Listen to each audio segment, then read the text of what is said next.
नमस्कार, मी स्वयंपाक कापडणीस या कार्यक्रमाचे सूत्रसंचालन करत आहे. आज आम्ही विद्यार्थिनी स्त्रीगुणहत्या याविषयी तुम्हाला माहिती सांगणार आहोत. आणि आजकाल स्त्रीगुणहत्येचे प्रमाण खूप वाढलेले आहे. या निमित्ताने ही बालसभा आयोजित केलेली आहे.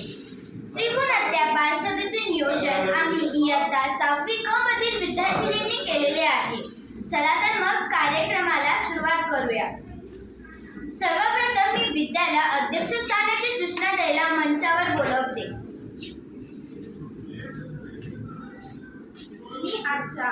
मी आपले अध्यक्षस्थान अस्मिताईला घ्यायला लावते.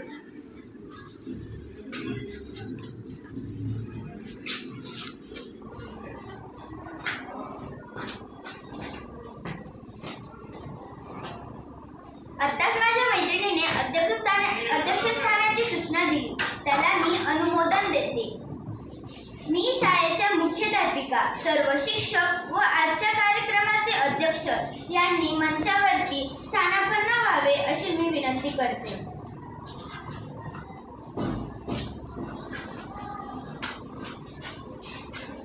मी अध्यक्ष, मुख्याध्यापक आणि शिक्षक यांना सावित्रीबाई फुले यांच्या प्रतिमेस पुष्पहार अर्पण करावा अशी मी त्यांना विनंती करते.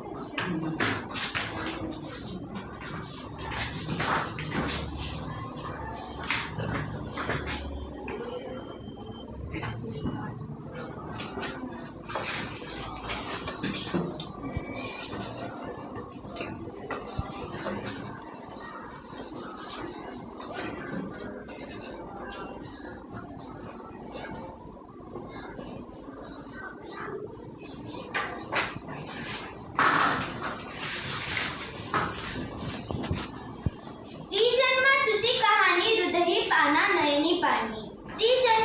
कहाणी हृदयी पाना नयनी पाणी. चला तर मग आता भाषणाला सुरुवात करूया.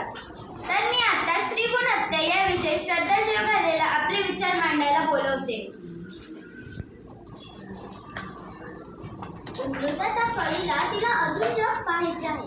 मृदाच्या कळीला तिला अजून जग पाहायचे आहे. स्त्री जन्म तुझी कहाणी हृदय पाना नयनी पाणी.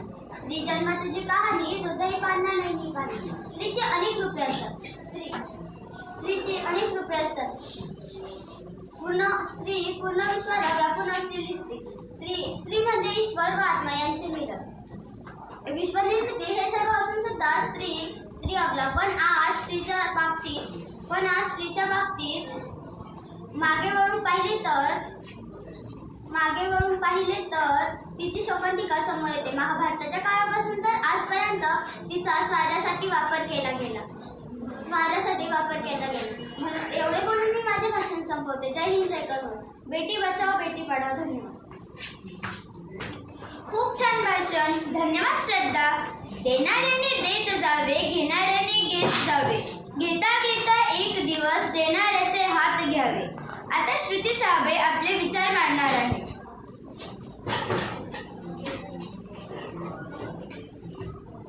नमस्कार, मी श्रुती रणजित साबळे.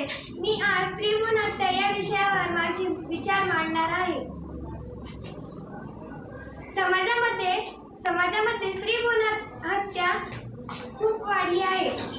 मुलींना मुलगाच व्हावा या हट्टामुळे गर्भातच ठार करण्याची प्रक्रिया वाढीस आली आहे. ज्यांचे भाग्य तो त्यांच्या पोटी मुलगी जन्माला येते, पण त्याच आईवडिलांना मुलगी नकोशी झालेली असते. म्हणूनच म्हणावेसे वाटते, बेटी व फूल है जोहर बाग में नहीं खिलता, जोहर बाग में नहीं खिलता. धन्यवाद. अप्रतिम भाषण सादर केले आहे. धन्यवाद श्रुती. चला तर मग आता नाटक बघूया. स्त्रीगुणहत्येविषयी नाटक सादर करायला येत आहेत राणी अक्षदा, जान्हवी आणि अदिती.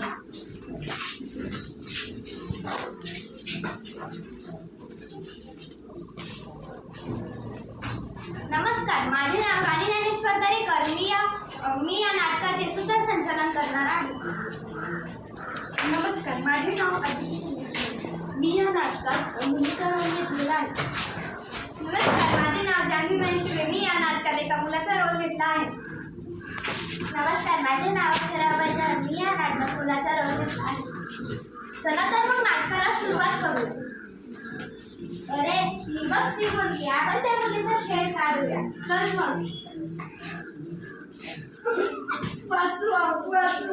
अरे त्या मुलीची का मजा घेत आहात तुम्ही? तुला काय करायचं ग? अरे या जगातील सर्व स्त्रिया आपल्या बहिणी असतात. चल दीदी. अरे प्रत्येक मुलीला आपण बहीण मानले पाहिजे. अरे हे तर खरं आहे. हो, आणि मुलांनी मुलींना त्रास पण नाही दिला पाहिजे. हे तर खरं आहे. चला तर मग आपण एक संकल्प करूया. मुलींना कधी त्रास देणार नाही. सावित्रीबाई फुलेंचा विजय असो. धन्यवाद. खूप छान नाटक सादर झालेले आहे आणि आपण श्रीगुणाताचे प्रमाण खरंच कमी करायला पाहिजे. आता मी विद्यार्थी शिक्षिका परी यांना आपल्याला मार्गदर्शन करायला मंचावर बोलवते. मुलगा हा वंशाचा दिवा असतो तर मुलगी ही परक्याचं धन असते असे मानणारी आपली भारतीय संस्कृती ही आहे. म्हणूनच वंशाला दिवस हवा या हट्टापायी स्त्री भ्रूणहत्येचे जास्त प्रमाण वाढले आहे. हे आपण कमी केले पाहिजे. सावित्रीबाई फुलेंचा विजय